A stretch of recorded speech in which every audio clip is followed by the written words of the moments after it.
Okay, here's why I was late. You're I You're was only 2 minutes. 2 minutes late. no. Listen, Okay. if you're not early, you're late. Right? Okay. Okay. On time is late.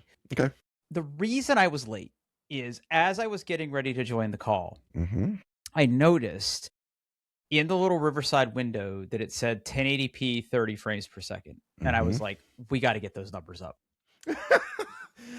And I looked everywhere to see if there was a setting for it. And I don't believe there is. I mean, 1080/30 is fine. It's fine for you. It's fine for you too. Fine. It's fine. Fine. It's fine. It's fine. It's fine. I mean, I think my webcam can do 4K. Yeah, mine can too. And I love that. Yeah. I love that for us. People should see how ugly I am in 4K. Yeah, I don't think there is an option to, I don't think Riverside lets you. I'll look into that for next time. I'll look into that for next time. That would be so helpful. That'd be so helpful. You'll be able to count all the hairs on my lip. Yeah, well now, I mean, it's a brain worm that I can't like get rid of. Gotta have 4K. Gotta have it all the Ks. Gotta have all the Ks. Okay. I wanna go on a patent. I wanna pop off on a patented Drew computer rant.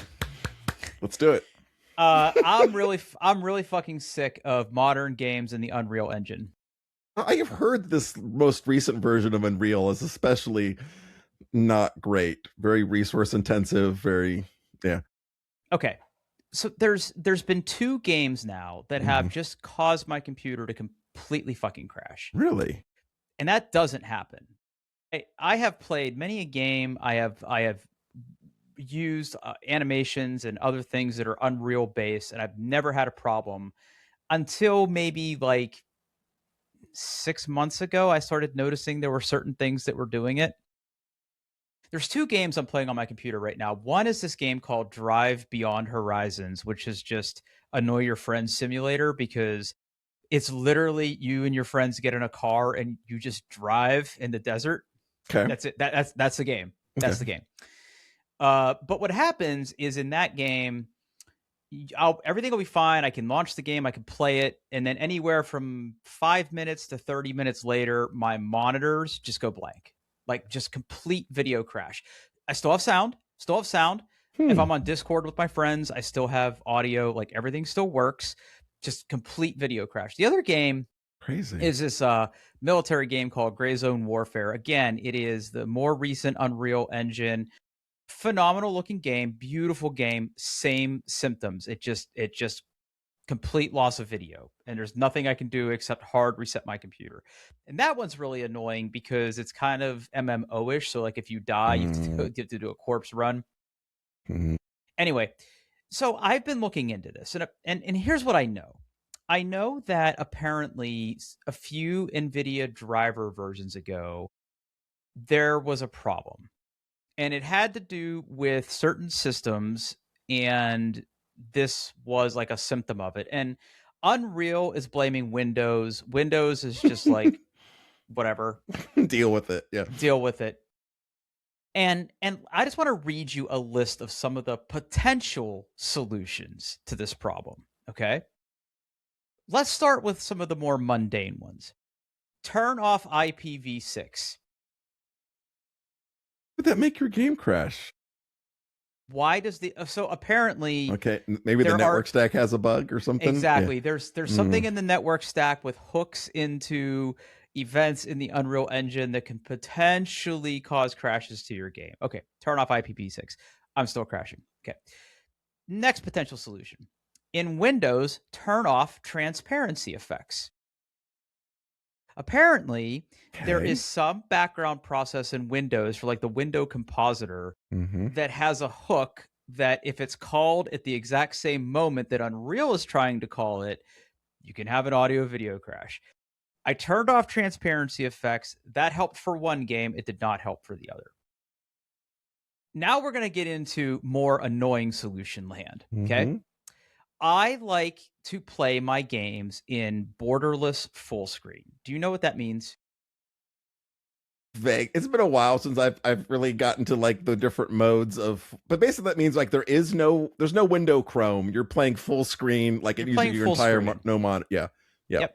And if you do something like Alt-Tab, you're literally just capturing the cursor away from the game window. So if I want to bring it over to my other monitor, it's literally just dragging that across. It is literally just the game running in a borderless, non-framed window that just happens to be full screen. And there's advantages to running in that mode. A lot of them have to do with things like refresh rate, native refresh rate, advanced monitor technologies like NVIDIA G-Sync and low latency mode. Like there's advantages to running in that mode. One of the pro solutions is use exclusive full screen. Tried that. Didn't help. The other potential solution, and this is what I haven't tried yet, is apparently the Unreal Engine doesn't like it if you overclock your. Okay. Now, Paul, what's one thing you know about me and computers? You like to tinker? I like to tinker, and I like to squeeze Every performance out of my computer. Now, here's the thing. Since time immemorial, at least in the past decade, when you were going to build a computer, you buy a motherboard, and that motherboard has a spec. Like the chipset on the motherboard has a specification. It is, these are the processors I support. This is the default speed of memory that the manufacturer recommends. But memory manufacturers are complicit with motherboard makers and, to some extent, the people who make processors, so AMD, Intel, that, hey, I know that we said that it runs at this speed, but if you want to make it run faster, we can actually put profiles on the RAM. Okay. That all you have to do in your BIOS is pick the profile, and I'll take care of all the settings. I'll set the timings, the voltages. You don't have to tinker. These are known accepted limits. And in fact, motherboard manufacturers put out a list of supported memories at different speeds above the minimum. What I'm trying to say is this is settled law. This is accepted practice. This is something that has existed forever. And now the makers of the Unreal Engine are going to come along and say, yeah, just turn all that off. Just turn all that off. Turn all that off. We know better. We know better. Yeah, the Unreal Engine doesn't like that. That's like my red line in the sand. I'm not going to do that because, I mean, in this economy, I'm not going to go buy new RAM, right? I know, right? And every other game engine doesn't have a problem with this. So that's where I'm at right now. I've gotten some level of stability in the game that I really want to play, but I'm like, just like the 60 frames a second or the 4K on the webcam, it's now a brain worm that I can't not think about. Yeah. So, Drew, give me 1 second with the listeners here for a second. Dear listeners, this is why I don't PC game. This is why I have consoles, because I don't want to deal with this shit. Sorry, I'm back. Okay, you're back now? Okay, all right. I hope you had a good time with the listeners. I did. But you're right. I mean, this is table stakes for PC gaming. Don't get me started on NVIDIA driver support for Linux. It's basically non-existent. Yeah. I have a known state configuration for my AM machine right now, and I'm terrified, absolutely terrified to upgrade any packages right now, because I've been bit by that, where I've upgraded packages and it breaks some of my local AI workflows. So like everything is just pinned right now. And like I run Fedora, and apparently Fedora 44 is having all kinds of problems. And I'm like, I know I'm going to click the wrong button and it's going to upgrade me and it's going to break everything. And I'm going to be really sad. So yeah, computers. Anyway, hi, how are you? Good. Yeah. I was on an airplane this week. Ooh. Yeah. I mean, that's pretty common for you. Well, sometimes. Yeah. But I had a full-blown panic attack on the plane. Oh, no. Yeah, I had to go to New York earlier this week. I forgot to add this into the show notes. It's just something that I wasn't sure I was going to talk about this or not, but whatever. So Drew has a panic attack. So, oh no. I had to go to New York for work, and I've been traveling a lot for work these last few weeks, and I've taken some flights. I've driven a few times, and I have medicine. Like, don't get me wrong, I have medicine. So I had to fly to New York, and it was a very, very quick trip. So I flew out early Monday morning, meetings all day Monday, mandatory fun Monday night, back at it Tuesday morning, and then my flight was at 3 o'clock the following afternoon. So it was just whirlwind trip, right? Very efficient. And after being on the road for a while, I was like, yes, I could have stayed later on that Tuesday for later sessions, but everything that I had to do was on Monday. So I was like, I just want to go home. So I flew out Monday morning, and the flight was actually pretty fine. I didn't have any problems. I took my medicine. I watched. It was a quick 1 hour 30-minute flight. It wasn't very long. Everything was fine. Got to New York, got downtown, had meetings, and then it was time to fly home. Now, listeners, if you've been listening to me a while, you know that I'm not a person who enjoys flying anymore. I don't like it. I have apps that I check. I have the turbulence app on my phone, so I can look at turbulence advisories and pilot reports. And I've also started using this other app called Turbly. We might have talked about this before. Did we talk about Turbly? I think so. Okay. Yeah. So Turbly is interesting. It is a web app where you can go and you can actually look up your flight. Okay. So for example, if you're on there, you can say, hey, I'm going from CMH and I'm going to JFK and I'm going tomorrow, for example, because the data that is used by this website is only 48 hours, I think. Yeah. Well, it's in weather. advance, So, yeah. right? Yeah. So it'll list all the different flights that are leaving from Columbus and going to New York. So for example, Delta 5656, that was the same flight number that I was on the other day. So like if you click that, what it's going to do is it's going to show you the planned route, okay, like the proposed flight route.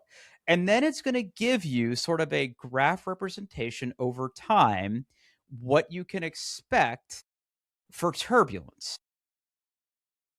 Okay. So for example, the flight tomorrow at takeoff, it's going to be light. And then right before you get to cruising altitude tomorrow, it's going to be super bumpy. Now, I've read enough about this stuff to know that this has to do with a lot with like local weather patterns, and a lot of times when you're taking off, clouds are a constant source of turbulence. So if it's a cloudy day and you're flying through clouds, it's going to be bumpy pulling out of an airport.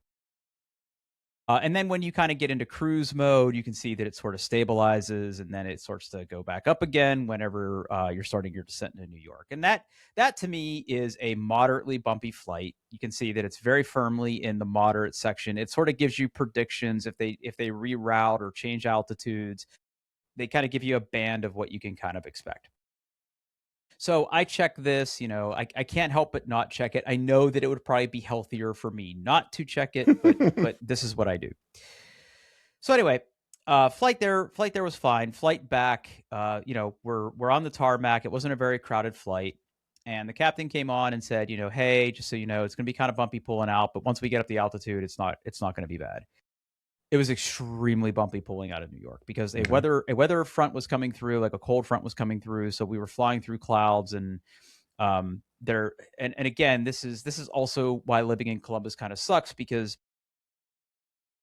if you've ever, and you probably haven't, because this is my mental and it's not yours, but like if you've ever watched air traffic controllers when they're giving departure instructions to aircraft. So if they clear an aircraft for takeoff, they will give them like wind direction, wind speed, they'll clear them for takeoff. And sometimes they'll say things like caution wake turbulence, because if a really big airplane takes off before a small airplane, that turbulence has to be factored for. So the pilots need to be aware that there's going to be extra turbulence from all the eddies and currents coming off a larger plane that is taking off or landing before them. Well, right before we were supposed to take off, and again, this is why flying from Columbus sucks, is you're always on a tiny aircraft to these airports. Always, always, always. Unless you fly Southwest, you're always on some shitty little tiny regional aircraft versus a larger, more stable aircraft. So you are much more at the whims of turbulence of anything else. So it was extremely bumpy pulling out. And then we got to altitude, and it started to kind of smooth out. So like I was breathing, I was calm, I was starting to calm down. And then, he even turned the fasten seatbelt sign off, which is a great sign, because that means that if the pilots are doing their thing, what they're doing is they're looking at weather ahead, because they can actually look at weather in their in their cockpit. They have their iPads that show them current weather. Pilots ahead of them are also telling other pilots, like, hey, watch out for this turbulence or whatever.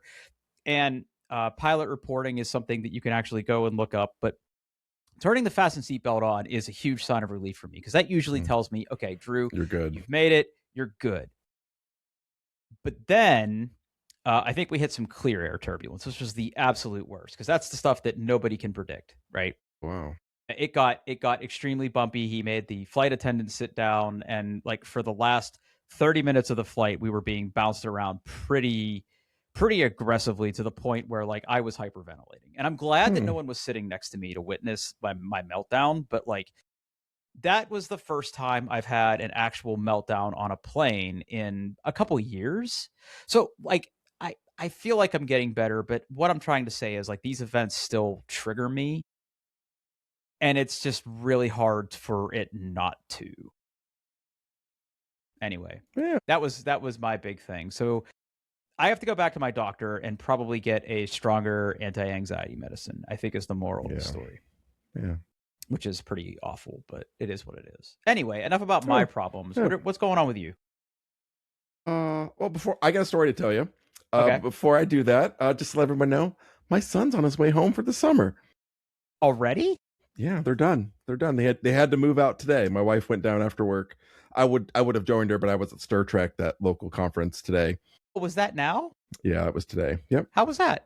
It was good. It was good. A lot of not a lot of surprises. A lot of AI talk. Yeah. You know, I was having this discussion with friend of the show, Brent, because he's noticing a trend where fewer, I guess the right way to say it is fewer and fewer people are going to conferences. How was Star Trek? If you've been to Star Trek, right? There were only 6 sponsors this year. 6 tables with sponsors. My company being one of them.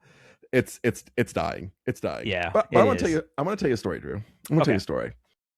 There's a visual component to the story, so if you're watching on video, I'll find a link, a way to get you this picture. Okay. So a few episodes ago, I talked about my Eero Signal cellular internet backup. Okay. I have been very happy with this product. It has saved my butt a couple of times when my internet has dropped. Okay. So generally, I am happy with this product. Tuesday, I went into the office, so I'm not home. And a little after lunch, I get a notification from my phone basically saying, hey, all of your home hubs are unavailable, which is Apple's polite way of saying you no longer have internet at home. And I'm doing all the mental calculations in my head. I'm like, well, if my main internet provider is down, right? My cellular backup should be on, so I should be able to connect things. And I did some basic stuff like, fired up Tailscale, try to connect to things, and nothing's online. So I keep doing this math in my head. I'm like, we must not have power. That's got to be it. The power has to be off at the house. Okay, that's my mental calculus. That's pretty safe assumption. Yeah. Okay. Which happens, right? It's fine. But like my daughter's coming home from school, and I'm like, well, if the power is out, I don't want her like accidentally opening the fridge or anything. So I'll just leave work now and try to get home as close to when she gets home as possible. So I get home a little after her, and I open the front door, and I'm like, the power is definitely on. Okay. So what is wrong? Drew, I'm going to text you a picture right now. Okay. I'm ready. Okay, hold on. Is this going to be show art? I could make this chapter art. I'll find a way to get this on the website. Okay. Okay, I'm ready. I got my phone. Okay.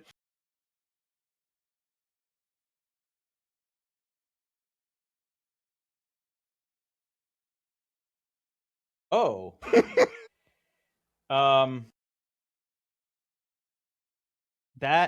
Okay. So this is a crime scene. This is a photo of a crime scene. Mm-hmm. Which one of your cats did it? So I know exactly who. I only have one cat to choose on. Oh, okay. I thought you had multiple. Okay. No, but so the picture I sent is clearly a cable that has been chewed into two completely by a cat. Now let me explain how the Eero signal works. So typically you have an Eero, it comes with a power supply, you plug it in, right? It's like a 25-watt power supply. When you get the signal, things are a little different. They say that the signal has this big cable that comes out of it that is permanently attached to the signal. Okay. And then they give you a new power adapter, and part of that cable, there's like a little Y connector. So you plug the 45-watt power connector into this, and that powers both the signal and the Eero from one cable. My cat chewed through that cable. And if I'm looking at this right, it's like a splitter, right? Yeah, exactly. So basically, it chewed through the part that I cannot replace. I have to buy a whole new Eero signal to replace this particular, because it's built in. It is not a removable cable. It is part of the Eero signal, right? And so I'm doing this, and I'm like, well, shit, like.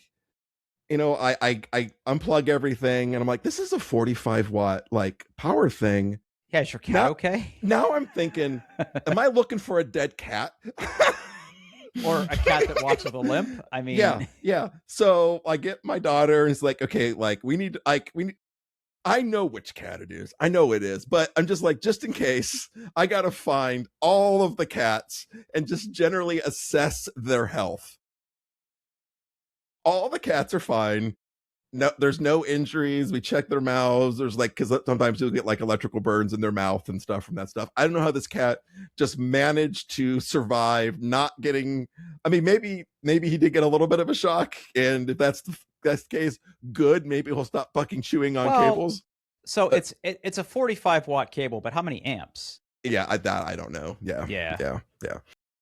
But still, yeah. So, I no longer have cellular internet backup. Well, so it begs the question. I mean, is there like some sort of warranty replacement program? I have. Like, what am I gonna do? My cat fucking chewed through the cable. Can you give me another one? They'll probably be like, well, I mean, but maybe. But I feel like that's kind of a design flaw, right? Like most appliances have detachable power cables, right? Yeah. So does this mean you're just done? Like you want to go buy the thing? I mean, I got it for like half price when I got it. Now I'd have to spend like full price on it. Maybe I'll just send an email to the warranty and say like, hey, is there any way? Is there any option at all here, or am I just screwed? Heck, even just give me another $50 off. I may buy it again. But yeah.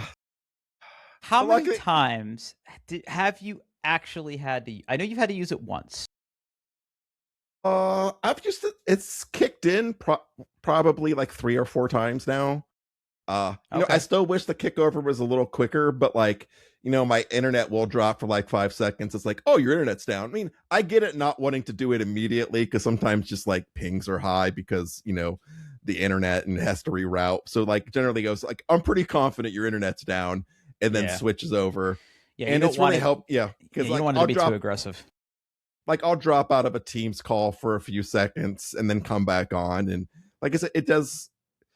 I have it configured that like basically the cellular backup is only for daddy. It's only for my stuff, right? Like I don't let the TVs use it. It's basically just my work stuff and my NAS and things and critical stuff. So it's just really just for work emergency kind of stuff. But I've used it a few times, and it has worked great, like for what it is. You know, just in a pinch. And I haven't had to use it for long, because usually my other internet comes back online and it switches back over, and it's like, oh, you're back on your main internet. But yeah. Cat destroyed my cellular internet backup, which made me a brand new sentence. That's wild, man. That is so wild. Wow. Yeah. Absolutely pretty wild stuff. So there it is. Yeah. So check the show notes or check the chapter art for the picture of my cat, the wire that my cat chewed through. It was a good time. Wild. Okay. I want you to talk about this because I'm very on the fence. Okay. So earlier this week, the latest expansion for Diablo 4, Lord of Hatred, has come out. Actually, real time follow up. I just got an email from Blizzard telling me that it was out. You Yeah. started talking about this, so don't tell me this isn't listening to me. All right. Creepy. Okay, so I just want to say I am still playing. I have not. This week has been busy. I have not got to put the amount of hours that I typically like to do when like a new season or something drops for Diablo. I'm a little light. I am still in the main expansion campaign. I think I'm maybe a little more than halfway based off the amount of the map that I've unlocked and where I feel like I'm at in the story. So I haven't done endgame. I haven't got to play with like the new crafting mechanics or anything like that. So pretty much Mike's. So one of the things they did in this expansion, well, the game is completely different from the launch game at this point. Just absolutely bonkersly different. Okay. The big things in this expansion is they totally revamped the skill tree for all of the classes. And the big so the old skill trees used to be about like, okay, so you pick like a handful of skills and then the skill tree was just full of passives, right? So passive things just like buff stuff. So it's picking the right passives and doing your build that way. Yeah. Now at this point, I'm going to come in and say that the last time I played Diablo 4, and part of this is my own fault because I was playing a barbarian. The arsenal system is weird. Yeah. Okay. Yeah. It was partly my fault. I bounced off it because, like, as Paul said, the systems around it are weird. Were. The arsenal system is still there. I did play a barbarian last season, and it was that part's pretty much the same. It's basically like barbarians have like 4 different weapons at all times, and you can assign different weapons to different skills, and right. There are certain synergies like around like if you switch your weapon 6 times and you get 20% more damage for a bit. Like yeah. So my little addled pea-sized brain can't think of combining all those different things. Yeah. And again, this is tangentially related to the fact that Drew never wins board games when other friends play with him because that's not the way my brain works. So I would just go look up a guide and it would literally tell me, go put these here. I have no qualms. I mean, I use build guides all the time. Typically what I do for like something like a new class is I'll look at a few build guides, kind of get inspiration, and then like do like the beginning of the game when you're like level 0 to 70, and then I'll do a build guide for later with the Paragon, because Paragon gets so fucking complicated and there's hundreds of things, and I'm like, I just want someone to tell me which way to go. I don't want to think about it. Okay. So the new skill trees, all the passives are gone. They're just gone. So it's all just picking your skills, and then there's just more options. You can like, one of the canonical examples is like the sorceress, right? The sorcerer. There's a Hydra, and you can cast Hydra, and Hydra is fire, and it was fire all the time. Well, now in Lord of Hatred, you can go, well, you start with the fire one, but then you can change it. Maybe you want it to be cold. Maybe you want it to be poison. Maybe you want it just to change random elements and do all kinds of weird shit. And there's just more variety there.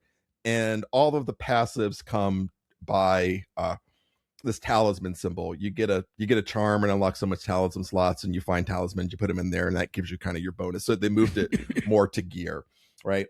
And there's a whole bunch of other new mechanics at the end game, war plans for end game stuff, like this whole new crafting component. I have not touched that at all because I have not finished the campaign, and that stuff does not unlock until you beat it. So I've just played, and I'm playing the new class, Warlock.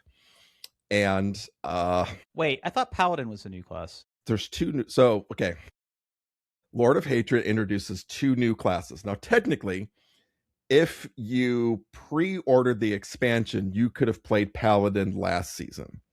Okay, which is bonkers. This is bonkers, Drew, because they basically created 2 skill trees for Paladin, one on the old way, and now a new one for Lord of Hatred, which is just absolutely blows my mind that they did that, going like, well, this is going to be totally throwaway. But you know what? It works. It really works. The skill trees are fun. It feels like your choices matter. It's just not like, oh, and now I do 6% more damage. Yeah, one more percent to whirlwind. Why not? Right? Yeah. Like it don't feel like that. I'm playing like a pure summoner warlock, so like the screen is just absolutely bonkers as I'm literally like opening up, like my main skill is literally you open this portal above like your shoulder and this stream of demons just go out and explode, right? And then like the ultimate is this huge, the biggest thing I've ever seen in Diablo bursts out of the ground and just starts swinging this huge sword, and it stays on the screen way too long. Like it's one of those things like when I like they did this with the Spiritborn too when they introduced that class. Like they don't care about balance when they introduce a new class. It's just like have fun. Right? So it's completely overpowered, but like I said, about halfway through the story is good. It's I'm looking forward to kicking Mephisto, the Lord of Hate, the titular Lord of Hatred's ass. And from what it sounds like this will be the end of this story in Diablo, like the hatred trilogy with Lilith and all that stuff. And I'm hoping I've avoided spoilers, but goddamn, I want to fucking see Diablo because I've not seen Diablo in the game called Diablo yet. Show me the goddamn Lord of Terror. I want to kick his ass in the next expansion. Thank you. But like right now, if you haven't touched it in a while, the Lord of Hatred expansion also gets you the Vessel of Hatred, which was the previous expansion. So you just one price, you get everything. Yeah, I have it on Steam. So let's see here. So you're telling me I go to Diablo 4, I go to the store page, I have it. So you're saying if I buy Lord of Hatred, which is $39.99, I notice that there is the titular standard deluxe ultimate. What does that give me? Guess which one you get you more. I know which one you bought. I know. The ultimate gets you a premium battle pass unlock. It gets you some more cosmetics, things like that. Okay, cosmetics, deluxe edition. You're not quite as shiny. If you don't care what your character looks like, I would not do it. I'm a whale. I just like to take all what $100 for it. Just take two town portal skins, 2 reactive back trophies, Steed of the Shining Realm mount, cross class armor bundle, 3,000 platinum, which I guess is just premium currency. That's their funny money. Yeah. That you spend in like the marketplace. It's all cosmetics. It's all cosmetics. Cosmetics. Yeah, there is no pay to win or anything. Yeah. Scorch mini Chimera pet. Yeah, premium battle pass bundle. Okay, now hold on. Battle pass is usually something you got to buy extra, so deluxe maybe makes a little sense. So how the seasonal stuff works now is there's kind of two parts. One, there's the seasonal journey, which is basically you do this stuff, you get in-game rewards, right? You get an extra skill point, you get some cosmetics, or you get a cache full of gear. And then you also, as you play, you also earn favor tokens, which you can spend in the seasonal reliquaries, which is basically a big block of cosmetics, armors, weapons, mounts. And what it is usually there's 4. There's like the seasonal based one, weapons, armors, and mounts. And the seasonal based one is always free. You can unlock anything in there with your favor tokens. But if you want access to the other ones, you have to play platinum, and that unlocks the other reliquaries so you can get all of the cosmetics. But the nice thing about it is like even if you don't like the cosmetic from this season, you can collect favor tokens and those roll over to the next season. Right? So if you collect a whole bunch, there is a limit to how many you can have. But you're like, this stuff's garbage. You can still play, get those favor tokens, and next season maybe there'll be an armor set you really like, and you can go, I'm going to unlock that right now. Boom. But yeah, all of that stuff is it's purely, cosmetics. Portals, armors, weapons, mounts. Okay. Yeah. I just unlocked this cute little. Oh, and pets. Pets are fun too.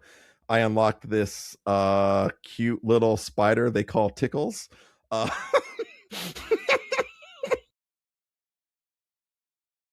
He runs around and gets.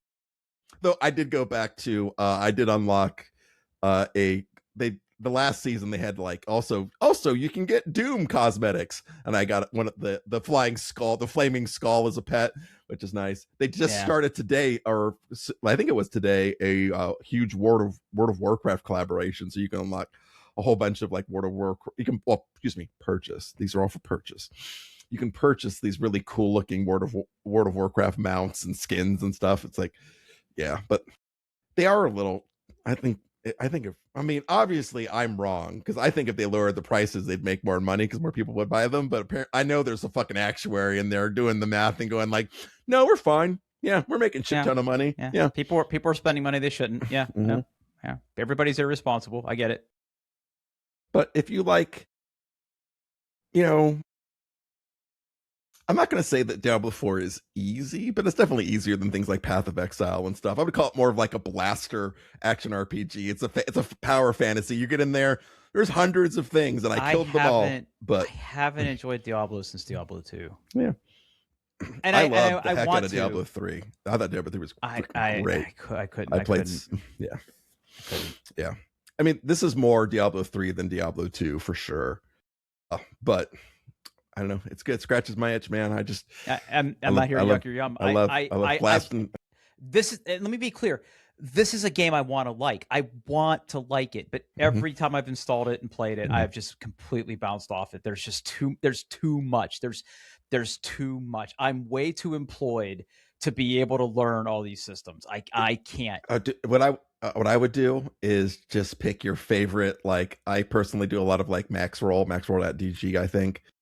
Like, what I would, if you're interested in it, get the expansion, just roll a paladin, pick like a Hammer of Ancients build on there, and just follow it and just rip shit up, because it is not a hard build to play, and it's basically just like point, press button, things die. Or if you want to get really bonkers, there's this I think it's still very viable, the Spiritborn, which is the first set of new classes they introduced with the first expansion.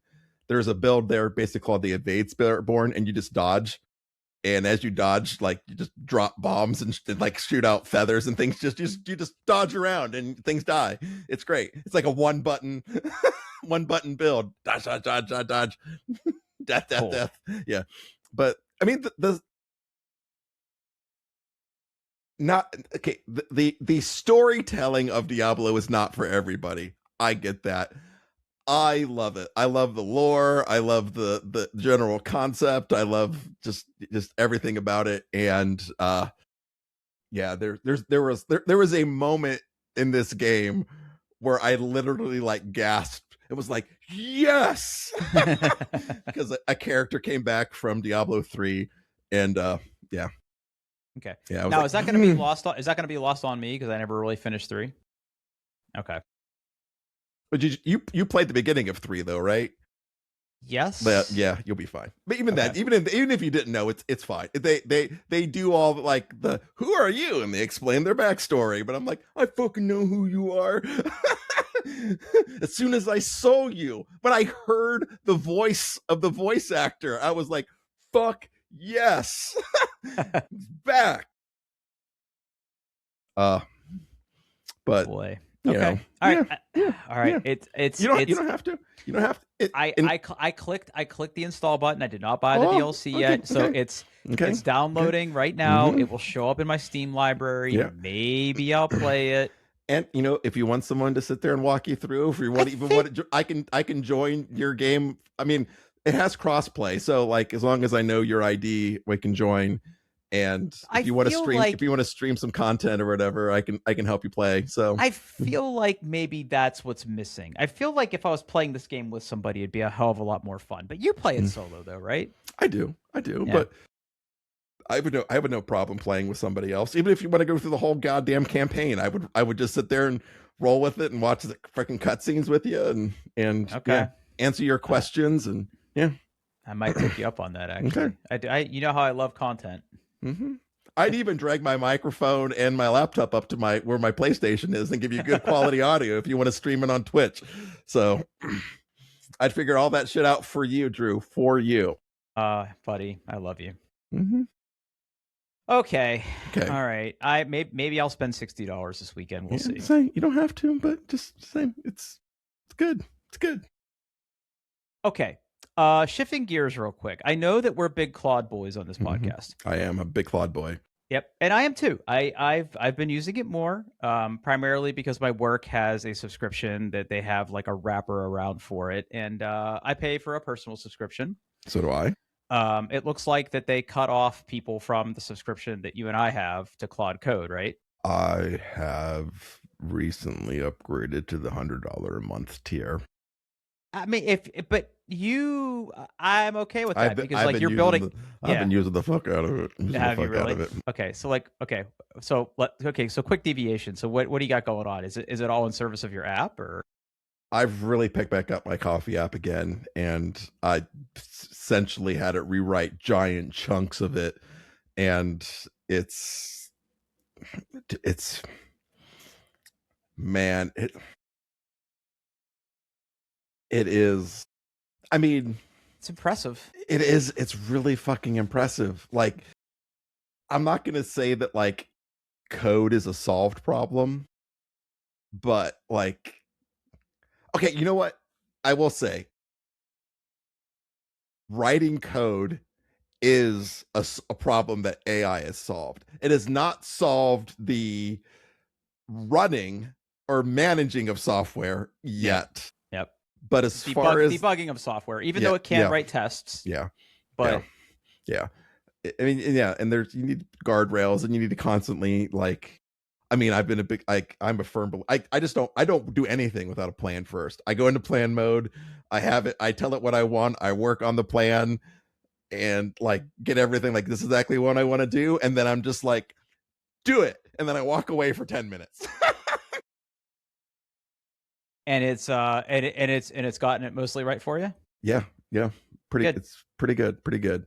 Yeah. Yep. I'm not doing anything crazy with it. I mean, I can imagine that, if people who don't use plan mode or people who just say, don't make any mistakes, and then it just goes and hallucinates or whatever. But anyway, going back to what I was saying, so I'm still on the $20 a month plan, and I still have access to code, but it looks like new users can't sign up for that anymore. They're playing with that, yeah, and they've really limited the quotas for the pro plan. I mean, they're just running out of their demand is higher than the amount of compute they have, so they're doing everything they can until they get. Though Amazon just gave them a shit ton more money, so hopefully that will help. Though I don't know where Amazon's. Well, I mean, they can have all the money in the world, but there's no data centers or capacity to buy. Right? They have all this money, but they can't spend it on anything. Yeah. Anyway, so that being said, I have been dabbling with the Google offerings for the past week and a half. Gemini's pretty good, but there's a reason for it, right? So I'm good friends with somebody who owns her own business, and her entire business, with the exception of seeing patients and clients, is completely online. Contact forms, emails, posting to social media, follow-ups, scheduling, like everything is done through online portals for her, mostly on the Gmail platform. So I'm not being mean when I say that, like, her organization skills, right? Like, she knows that that's something that she needs to work on. And, she's learning, she's AI curious. She's learning about it. Her other people in the business or other people and other businesses that she associates with are starting to lean into it more. And she wants to lean into it too. But previously, she would use things like ChatGPT to create like an image, or she would just ask it a question and have it do research. She hasn't really used it in service of her business per se. So she's looking for ways to do some automation. So like, here's a perfect example. She has like a contact me form on her website, which is all built in Squarespace, which then sends an email to her inbox. So like, one of the things that she wants to like try to figure out is like, hey, if I get a form response, based on the responses, I would either immediately send them a link to my schedule book to schedule something, or I would need to interject and do like a follow-up. And I'm like, well, I was like, that's a perfect use case for AI. And she's like, well, do I need Claude? And I'm like, well, no, because one, you want it to directly interact with your email. So we should look into what does Google provide for that level of automation. So long story short is that when you want to get into the Gemini ecosystem, First of all, Google makes it super confusing. Okay, let's just get that out of the way right now. So Drew the person has a Google account where I pay $1.99 a month or something for, I don't know, drive more storage space, or storage. yeah, more storage. Yeah, like it's like very, very little. So like Drew the person has a Google account. Drew the consultant has a business with a Google Workspace plan. Yeah. And when you start to figure out like, well, where do you want to use Gemini, the paths diverge very quickly. Okay. So Drew the consultant bought it because he can write it off, but bought it over on his business. And some of the tools they give you are pretty cool. So just to walk you through it real quick. So like there's basic Gemini, which is sort of like Chat GPT. You get a chat window. Hey, I need help with this. It goes and does it. Or generate me an image, generate me a video, generate me a podcast. That's where you can do all that stuff. It consumes tokens and you have your limit, blah, blah, blah, blah, blah, blah, blah. Dude, I personally, I have found, here's my favorite workflow. I want to generate an image. I use Claude to help me write the prompt that I give Gemini. So again, as somebody who invested heavily in the local AI setup, remember, I have 2 GPUs in my machine, right? So I've got an LLM running on one, and I'm using the other one for image generation. So it's like, if I need to generate an image, I load up, and there are models specifically designed to help you with prompt generation for images, depending on the image you want to create and the model you're using. Fire that up. I described the concept. It generates a very detailed, formatted image prompt that the model expects, and then I just pipe that over to Comfy UI. It's brilliant. It sometimes gets a little grumpy. It's like, I could generate that image. I'm like, no, you don't understand. You don't understand. No, I'm gonna give this to Gemini. Just write the fucking prompt. Yeah. Oh. You really should look at doing some stuff locally to save you. I mean, I know you have all the tokens in the world, but I just don't want to build yeah. And I don't want to build a beefy enough machine to really do that. Yeah. I mean, your Mac Mini could do it. It's only 16 little gigs of RAM. I don't know. Yeah. You could do it. Anyway. I'm lousy with tokens right now though, so you know. Yeah, you are. Yeah, you're fine. You're fine. But anyway, so that's the basic thing. Now, that doesn't necessarily solve the problem that I'm trying to solve for her, but they also make what is called Google Workspace Studio. Okay. Ooh. Okay. Yeah. So maybe I can share my screen with you. Can I share my screen on this app? Because it's probably just easier to share my screen. Yes. Yeah. Yes. Okay. Share screen.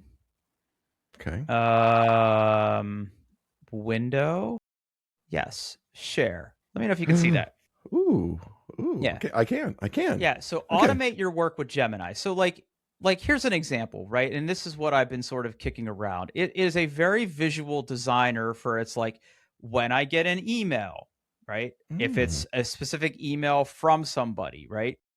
Then it's okay, based on that, then you give your prompt and you can plug in inputs from the previous steps and tell it what to do. And it's like, hey, if these things meet, craft a reply that includes a scheduling link, and then you can like add all sorts of things. There's all sorts of skills that are already built for it to talk to the entire G Suite of things. So perfect, right? Like this is exactly what you need. So, and then it says, hey, get an email if it matches these criteria, send them a link. Otherwise, like, let me know. And I check if, filter, everything, right? And then you can also plug it into any agents that you've built on Gemini. So they call them gems. So you can do that too. Like you can, like there's things to build this in. And this is like a very, very rapidly evolving, it looks great. Really evolving product for Google. So like this solves like 90% of the use cases that she has. But then they also have what they call Google AI Studio that you get access to. Right. So now we're on the third AI product that they offer. Okay. And this is where you go to like build apps.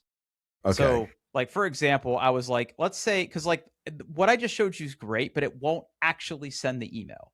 It'll draft it. You have to review it, but it doesn't actually send it. And I don't know if that's a guardrail or like it's just not able to do that yet. Safety thing. Yeah. But like if you want to actually build an app to do this, right? Like this studio is like their coding agent, right?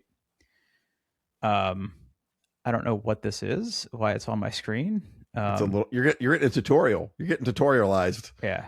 It's still doing something. But like I told it, like I want to build an agent that can automatically analyze and reply to certain emails in my inbox. And then it's like, you know, and it walks you through what it does and how it does it. And then it goes and creates it. And then it spits out an app, right?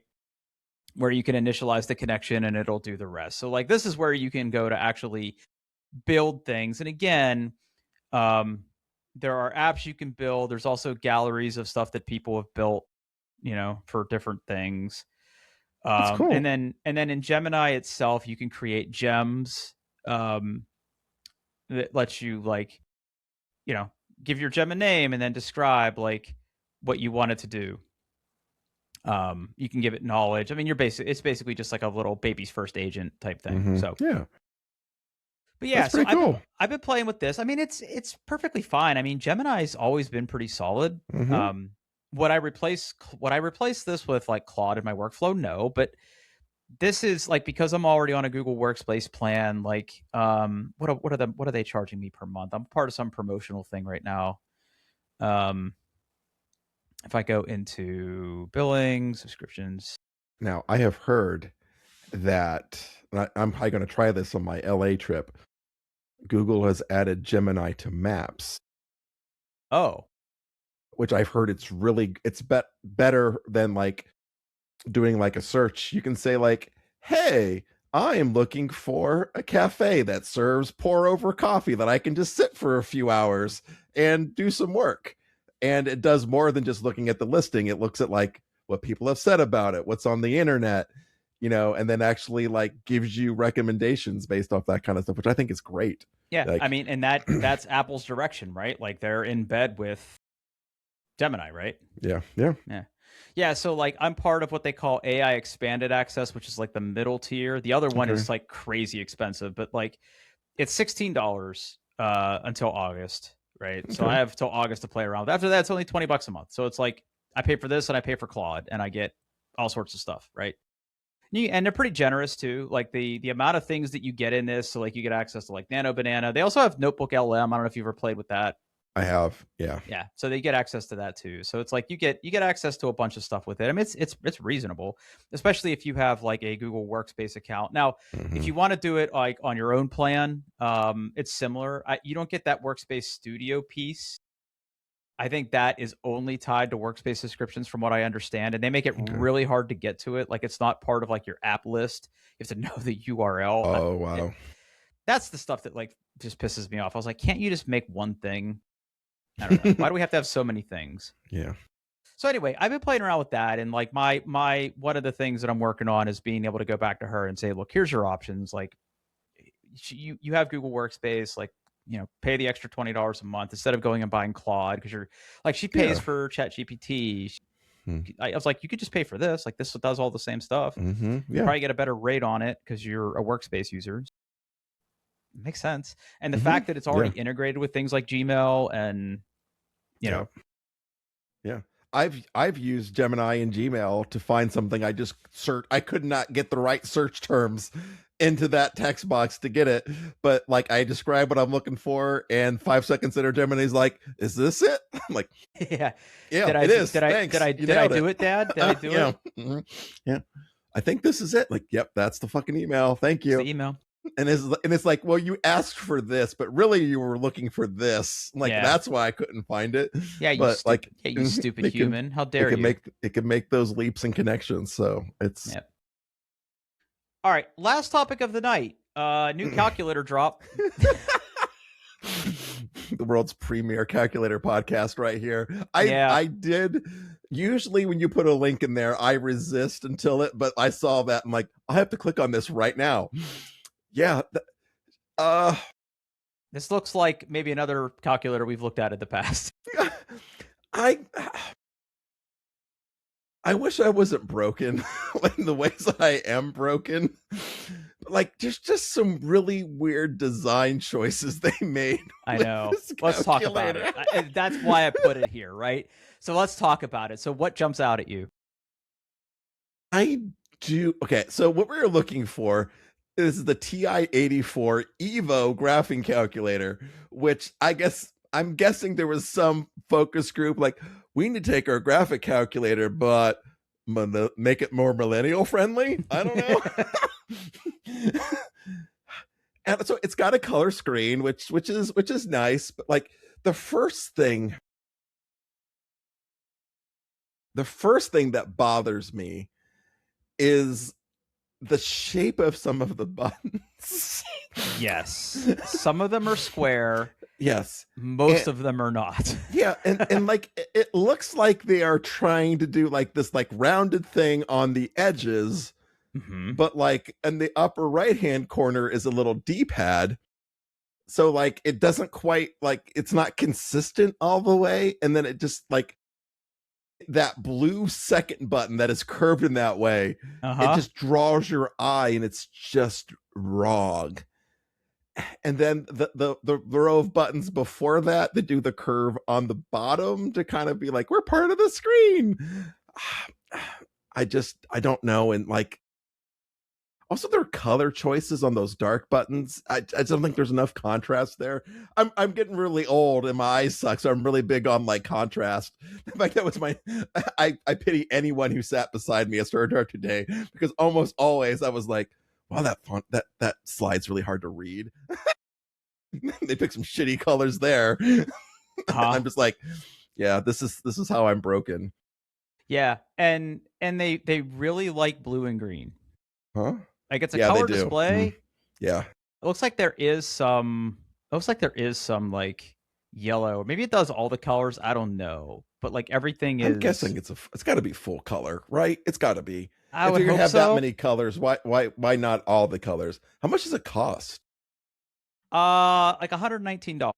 So like when you go to oh, there's a button in here that says where to buy. I looked at it earlier. Let's see here, where to buy. So individual purchases, graphing calculators, TI-84 Evo. Yeah, so like at Office Max, it's $164. It's $160 on Amazon. I guess you could buy it at Myers if you hate yourself. Yeah. Now. Yep, there it is. Yep, $160 on Amazon. Yep. Okay. Now, while I was on the website though, so first of all, I like a good graphing calculator. I would never use it, but I like it. I like the idea of it. So I saw that and I was like, we've talked about graphing calculators here before. We both bought that NumWorks one, right? The yellow one. Yeah. I would still buy that. Yeah, I would still buy that. I know exactly where mine is. Like, I haven't needed it for a while, but when I do, I know where it is. Yeah. So while you're on the Texas Instruments website, though, I want you to go to products and I want you to go to graphing. Okay. And I want you to do the TI Inspire CX2. Ooh, what is that? Okay. Okay, this is definitely a calculator-ass calculator. Okay, hands-on learning for math and science. It's definitely targeted towards, looks like, for classrooms. And that, I mean, that looks like a...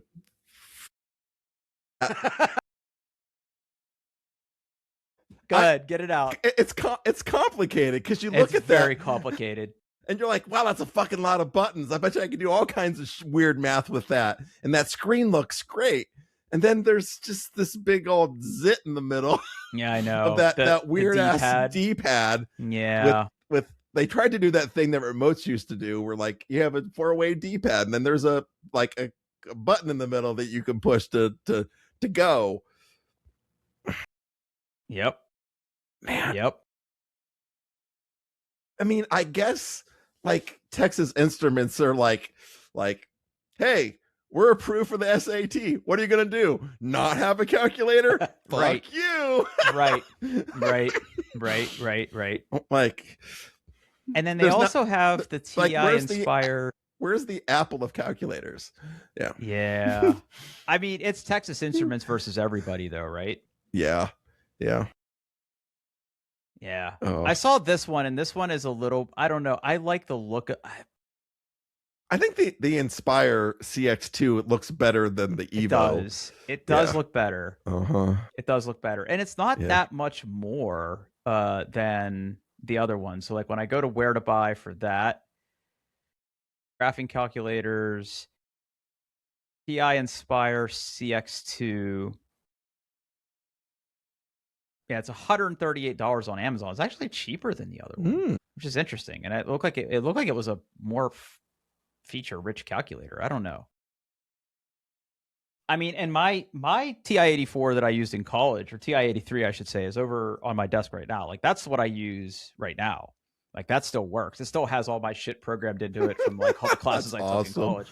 I know, it's crazy. I wish I can't believe I still mine. have that. Yeah. Oh boy. Anyway, that's everything that's new in calculator land, because you know us, we're suckers for a good calculator. Yep. Well, buddy, that's an hour. Yeah, let's do it. Let's wrap it up. Doingtheirbest.com. You can find all the show notes, links to our YouTube videos. And hey, thanks for listening.